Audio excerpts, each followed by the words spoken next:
Plants are trying to protect themselves from you.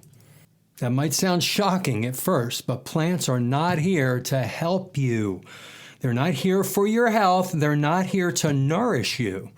They're here to survive. And if that means harming you, they will.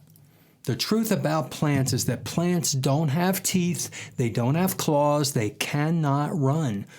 So how do they defend themselves? They use chemistry. Plants produce a wide range of compounds designed to deter predators, disrupt digestion, interfere with nutrient absorption, and cause pain and toxicity.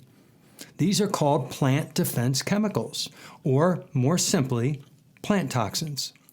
This is not opinion, it's biology. There's an entire field dedicated to this, plant defense theory. This explains that plants evolved chemical defenses to reduce being eaten, because if they get eaten, they don't survive. Examples of plant defense chemicals? Well, let's go through the list again. I'm going to make it real here. Plants contain compounds like oxalates.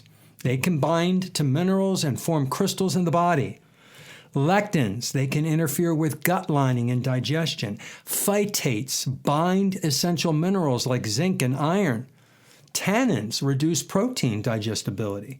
These are not nutrients, they are defensive strategies.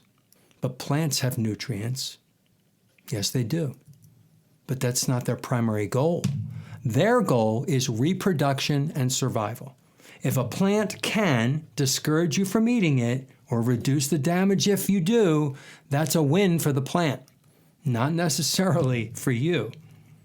Now, dose matters, but so does exposure. People will say it's only harmful in large amounts, but here's the better question. What happens with repeated exposure over years, decades? Small doses over long periods can add up, especially when you're eating those foods daily. Now, why does this matter today?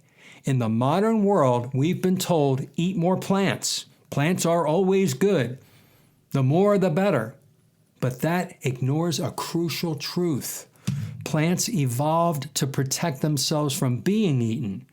That doesn't mean every plant is instantly toxic, but it does mean they are not neutral. Instead of asking, are plants healthy?